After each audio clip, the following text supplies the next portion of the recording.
If you don't change your physiology, you won't get anything. So an incantation is not only you speak it, but you embody what you're saying with all the intensity you can. And you do it with enough repetitions that it sticks in your head. Like It's a Small World, now the conversation in your head is always the same and it gives you what you want.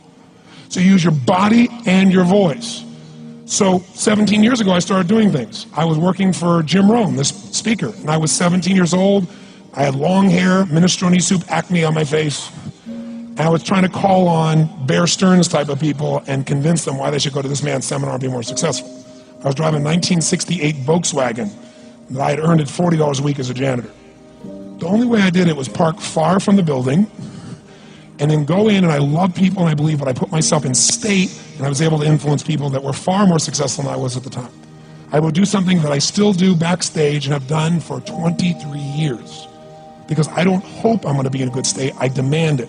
So I do an incantation using my whole body. I'd say, I now command my subconscious mind to direct me in helping as many people as possible alive today to better their lives by giving me the strength, the emotion, the persuasion, the humor, the brevity, whatever it takes to show these people and get these people to change their lives now. And I would do that literally driving in my Volkswagen to a meeting in LA on the freeway for 40 minutes. People are looking at me, I'm screaming at the top of my lungs. They're going, I know he's a serial killer, I know he is. But by the time I entered that room, when two people meet, if there's rapport, the person who's most certain will always influence the other person. And I was totally certain, and they were trying to get revved up to certainty. Do you agree with this, yes or no? I do another one because I was poor. I changed my mindset. I kept doing things, but I never got beyond it. I'd say God's wealth is circulating in my life. His wealth flows to me in avalanches of abundance. All my needs, desires, and goals are met instantaneously by infinite intelligence, for I'm one with God and God is everything. And I would imagine the abundance of my life, and I would feel so grateful. And a year later, I went from making $38,000 a year to making $1 million a year in 1 year. How do you get better? How do you know, listen, I was good today, but I want to be great? What are the metrics you use? I mean, is there data you get back? How do you improve? Well, we have all the social media data, which we use big data to take a look at, but I also look at it individually because there's nuances that you pick up in that way. So I feed that, look at that. But my biggest piece is watching the audience, and then, every day of my life, I get feedback. I'm walking down the street, a dozen people come and tell me these beautiful stories, how their life has changed. And very much like she shared earlier, they'll give me way too much credit. So I always straighten out and go, look, you did this. I'm glad I got to help. And I try to keep that balance with everybody. But my measurement is both emotional state impact as well as execution. Did they lose 20 pounds? Did they go turn their business around? My business is organized around, I really want to help people improve all the qualities, areas of their life, but there's about 7 that matter the most. It's your body, it's your emotions, it's your relationships, it's the way you manage time, it's finances, it's your work, and it's the spiritual side of life. And so what I spent my life doing is modeling people that are the best in the world. You find a couple who've been together for 65 years in their 80s, late 80s, and they're still making love and passionate, not just hanging out. They're not lucky, they're doing something different. So I'm constantly finding those patterns so that hopefully I can compress decades into days. I can learn from those decades of life experience, save it, bring the answer here to myself and others, and see a measurable impact. I've always been the type of person who I thought of myself as resilient, that I could always make my way back. Being stuck in the past it makes it extremely difficult to find your way out. And future thinking for me has always been the way to get over difficult times, to be able to look over the darkness to a potential time of light. Very rarely do I look backwards. I'm always looking forward. When I was 25 or so, I probably weighed about 138 pounds. I smoked like a pack of cigarettes a day. I drank tremendous amount of alcohol. I was from northern Alberta, this rough little town up in northern Alberta called Fairview. And, there were long winters there, and my friends were heavy drinkers, and most of them dropped out of school by the time they were 15 or 16, went off to work on the oil rigs. And, it was a rough town, and we drank a lot. I started when I was 14, and, and so I had a lot of bad habits, let's say, and things and I wasn't in great shape physically, and I was also still intellectually obsessed as I am now, and so that that would have been in 85. But I decided around then, about 85, 84, something like that, maybe a little earlier, that I was really going to try to get my act together. And so I started doing that. First of all, I quit smoking. Well, that took a long time because I eventually had to quit drinking too in order to quit smoking. And I started working out, and playing sports, which I'd never done. I had a fine time when I was a kid, but I needed really to get disciplined. And I had to do it because I was working on these hard problems that I've been discussing with all of you, and I've been working on them really, obsessively since I was probably about 18, maybe even earlier than that. And got to the point around 25 when I was in graduate school trying to get my PhD, so doing all my research. Like, I published 15 papers by the time I graduated with my PhD, which was by a fairly large measure the most papers that any graduate student at that time had ever published at McGill. I think that's right. It might have been twice as many, or maybe twice as many, maybe even 3 times as many. And at the same time, I wrote Maps of Meaning, which was a terribly difficult thing to do, because I was writing about 3 hours a day doing that, and I couldn't do all that and continue with my misbehavior, my sort of, what would you say, my hedonistic, my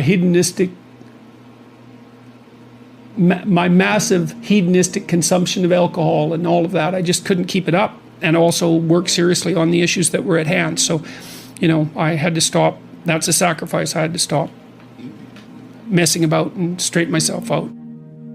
What are your thoughts on changing reality with thoughts and repetitions? Will this work, or is it just a theory? Okay, so there's no doubt that the way that the brain rewires itself is through repetition.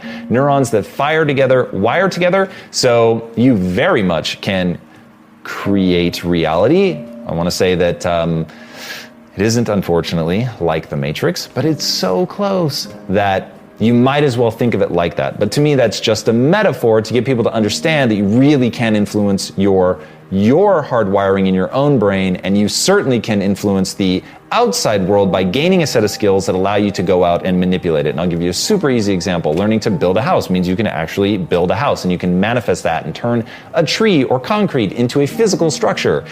So you can definitely have that kind of influence. You can obviously influence other people by learning about psychology. So all of these things are very, very possible. You need to bet on your strengths and don't give a about what you suck at.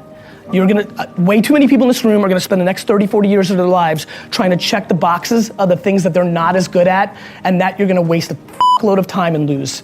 I highly recommend auditing yourself, or if you have no empathy or EQ or self-awareness, then find somebody in your family or friendship that does, and let them tell you who you are. And once you believe that, either for yourself or someone else told you, go directly, all chips, all into that, because that is the only possible way, in my opinion, watching from the outside. That is, let me rephrase, that is a very highly likely way of over-indexing, because the truth is, if you want to be an anomaly, you've got to act like one.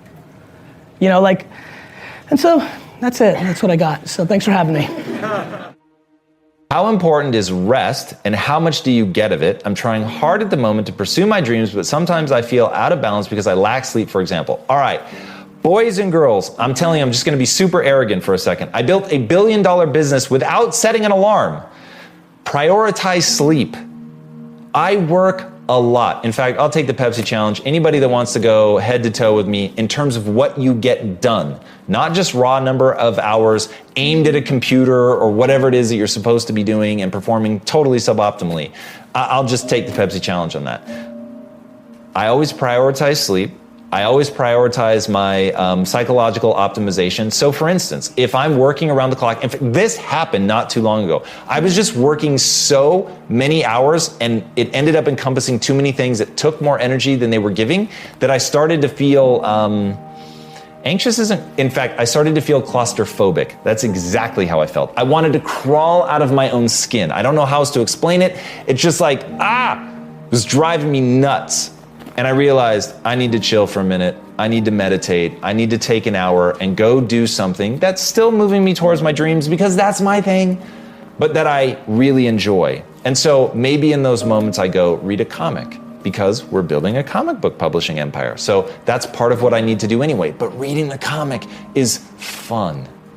I also need to meditate and just literally breathe from my diaphragm. So get the sleep that you need. That's super critical. You do not need to set an alarm. Sleep as much as you need to. And by the way, if you're doing things that are exciting to you, I know people, some of you are gonna believe me because hopefully I've earned the credibility with you up to this point, and some of you are gonna call total bullshit. You can ask my wife. I can set an internal alarm clock in my mind only if I'm excited about something or really stressed out, but that's a whole nother thing which I try hardly to do ever. But when I'm really excited about something, I can set an internal alarm clock. This morning, I told myself, wake up at 4:15. What time did I wake up, boys and girls? Not 4:14, not 4:16. I woke up at 4:15 because that was the time that I told myself to wake up. I can usually get within 5 minutes of what time I tell myself to wake up. It doesn't always work. And if I'm tired, I don't give myself that edict. I tell myself to sleep as much as I need. But when I'm really excited about something, there's something I want to get up and work on, and I'm afraid there just won't be enough time, and it's a reasonable amount of sleep. I'll say anything north of 5 hours, I can usually get myself to just wake up. So get the sleep. Prioritize cognitive optimization, because then you're efficient, and efficiency is the name of the game. So sleep, sleep, sleep. I am not a guy proposing set your alarm, get up at 4 a.m. no matter what. It's not me. Go to bed early, get your sleep, meditate, get in a good, peaceful, calm, creative state so that you can really crush it.